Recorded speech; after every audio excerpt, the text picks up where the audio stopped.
Morning sir.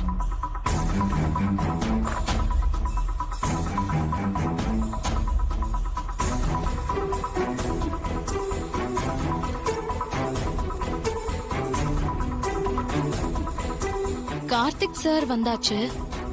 Revathi இன்னும் வரவே இல்லையே. உண்மையை தெரிஞ்சுக்கிறேன்னு நேத்து போனா, இன்னும் காணோம். அவளுக்கு உண்மை தெரிஞ்சுதா இல்லையா? ஒரே குழப்பமா இருக்கே.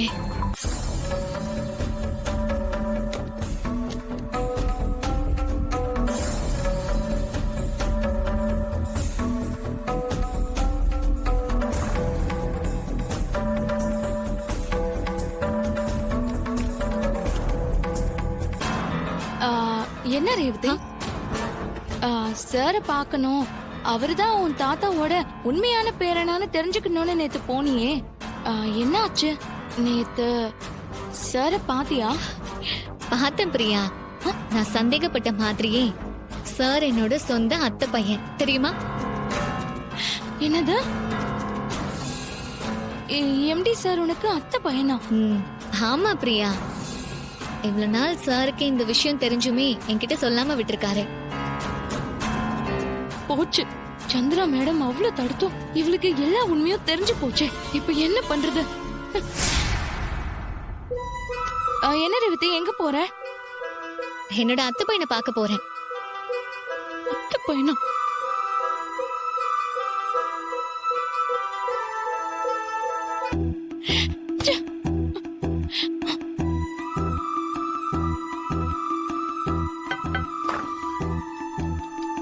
May come in sir? வாங்க. எதுக்கு சார் என்கிட்ட மறைச்சீங்க? மறைச்சனா? என்ன மறைச்சேன்? நடிக்காதீங்க சார். நடந்த எல்லாத்தையுமே பாட்டி என்கிட்ட சொல்லிட்டாங்க. இதுக்கு மேல எதையுமே நீங்க மறைக்க முடியாது.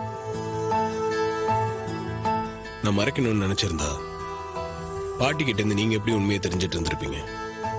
அது சார், நான் கேட்ட கேள்விக்கும் பதில் சொல்லாம நீங்க திரும்ப என்ன குழப்புற மாதிரி கேள்வி கேட்காதீங்க. இல்லங்க, நான் இப்போ உங்க கேள்விக்கு பதில் சொல்லிட்டு தான் இருக்கேன். உங்ககிட்ட இருந்து ஒரு விஷயத்தை நான் மறைக்கணும்னு நினைச்சிட்டா உங்களால அதை கடைசி வரைக்கும் கண்டுபிடிக்க முடியாது. சார், நிஜமாவே நீங்க என்ன குழப்புறீங்க. நீங்க தாங்க கன்ஃபியூஸ் பண்ணிக்கிறீங்க. நான் தான் உங்க அத்தை பையன்னு நானே வந்து உங்ககிட்ட சொன்னா இல்ல இல்ல, அப்புறம் எப்படிங்க உங்களுக்கு தெரிஞ்சது? அது உங்க மேல டவுட் வந்து நானா தேடி தெரிஞ்சுக்கிட்டேன். உங்களை சுத்தி நடக்கிற எல்லா விஷயத்தையும் நீங்க தெரிஞ்சுக்கணும்னு நினைச்சீங்கன்னா அது எல்லாமே தெரிஞ்சுக்கிற மாதிரியே தான் இருக்கு. தேடினா தெரிஞ்சுக்கிற மாதிரி இருக்குன்னா அப்ப நான் இன்னும் தேடி தெரிஞ்சுக்க வேண்டிய விஷயம் ஏதாவது இருக்கா சார்? அது எப்படிங்க நான் சொல்ல முடியும்? தேவை வரும்போது தேடுறதும் அதை தெரிஞ்சுக்கிறதும் உங்க கையில தாங்க இருக்கு. உங்ககிட்ட பேச வந்தாலே இந்த மாதிரி ஏதாவது ஒண்ணு பேசி என்ன குழப்பிடுறீங்க. எப்படியும் நீங்க என்னோட அத்தை பையனை கண்டுபிடிச்ச மாதிரி வேற என்ன சுத்தி இருக்குன்னு நானே கண்டுபிடிக்கிறேன்.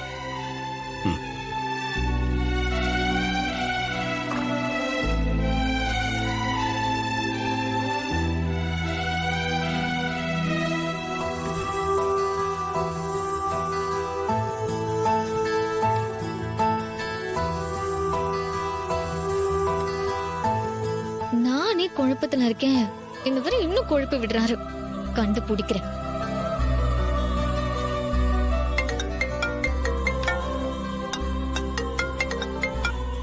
சொல்லுங்க சார். அந்த ரெட்டோட ஆட்கள் 2 பேரை ரேவதி மேடம் பிடிச்சு கொடுத்தாங்கல்ல, அவங்க 2 பேரோட வீடியோ எவிடன்ஸ் எனக்கு கிடைச்சிருக்கு சார். எல்லாத்தையும் வாங்கிட்டேன். நீங்க கொஞ்சம் நேர்ல ஸ்டேஷனுக்கு வந்தீங்கன்னா உங்ககிட்ட நான் அந்த வீடியோ எவிடன்ஸ் எல்லாம் கொடுத்துட்றேன். சரிங்க சார், நான் இப்போ உடனே வரேன். Okay sir.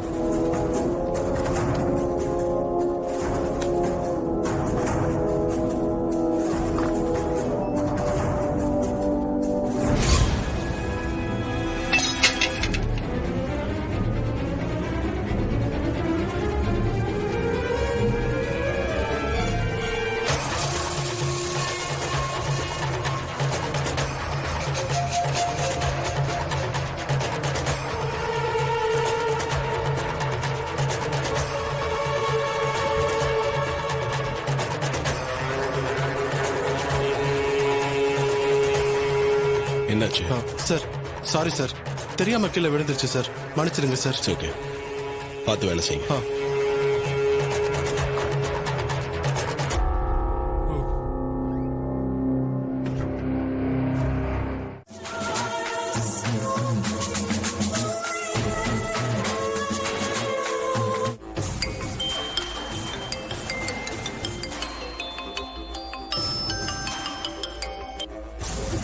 சொல்லுங்க, என்ன இந்த நேரத்துல ஃபோன் பண்ணிருக்கீங்க?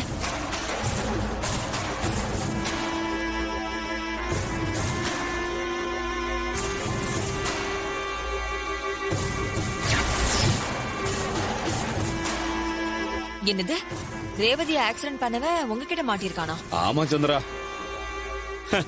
ஆக்சிடென்ட் பண்ணவன் மட்டும் இல்ல, அவனுக்கு பின்னாடி யாரோ ரெட்னு ஒருத்தன் இருக்கானாமா. அவன் தான் இவனுங்களுக்கு பக்காவா ஸ்கெட்ச் போட்டு கொடுத்திருக்கான். எனக்கு என்னமோ இது ஒரு பெரிய கேங் மாதிரி தெரியுது. அந்த கேங்கோட பாஸ் இந்த ரெட் ஆமா. நீங்க சொல்றத பார்த்தா இந்த விஷயம் ரொம்ப சீரியஸா இருக்கிற மாதிரி தான் தெரியுது. போன்ல பேசினா வேலைக்கு ஆகாது. யார் அந்த ரெட்டு, யாரெல்லாம் அவனுக்கு அந்த போட்டோ அனுப்புறாங்கன்னு எல்லா தகவலையும் நானே நேர்ல வந்து அந்த முருகன் கிட்ட கேட்டுக்கிறேன். அவனை அங்கேயே வச்சிருங்க, நான் உடனே கிளம்பி வரேன். சரி, லொகேஷன் அனுப்புறேன்.